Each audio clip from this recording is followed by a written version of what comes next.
Dade. De. Kain ka na.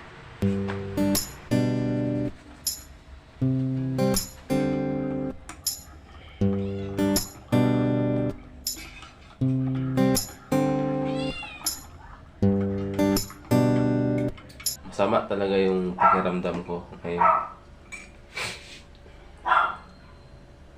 Si Mrs. Pandesal lang yung kinakain. Bakit ayaw mo kanin? Dadahit ka?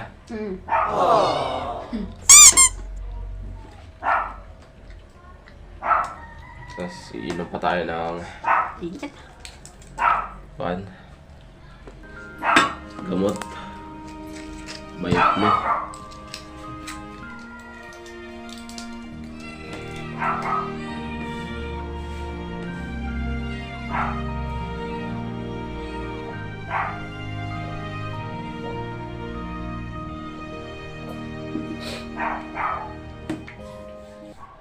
Kaninang madaling araw, umuwi na ako. Magsisikin trip sana, hindi na lang.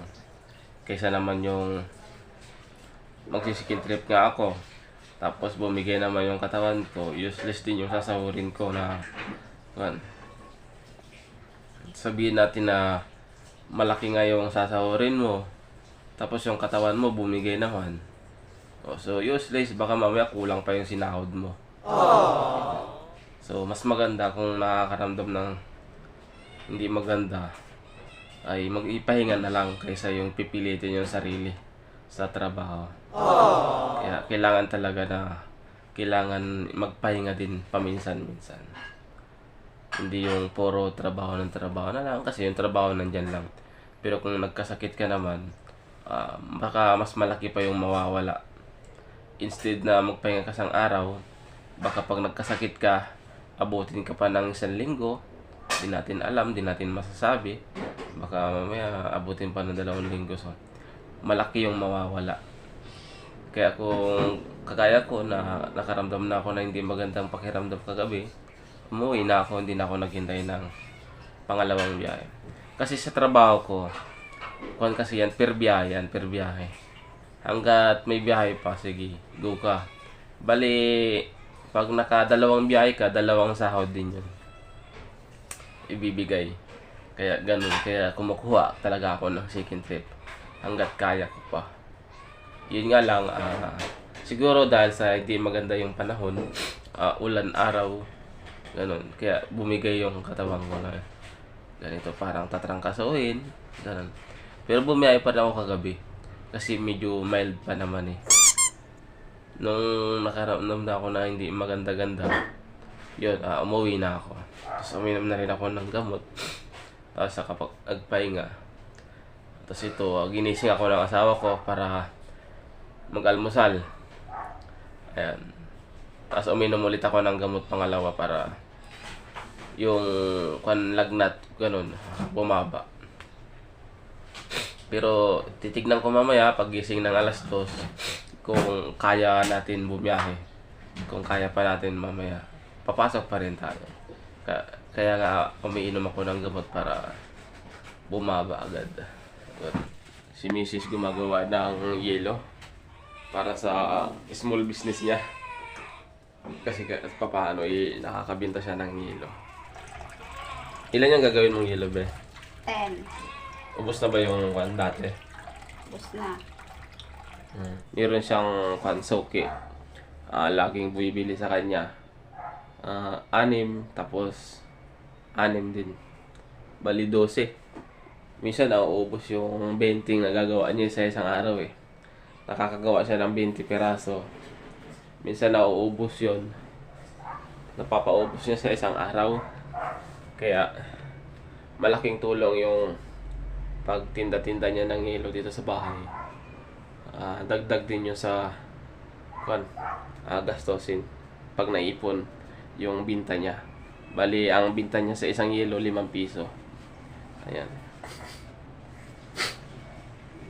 Pag naipon yun, ayun, yun yung pandagdag sa pambayad sa kuryente, gano'n. Di ba? Kahit pa paano meron siyang matatawag na small business. Kahit sa simpleng paggawa-gawa niya lang ng yelo, nakakabenta naman siya.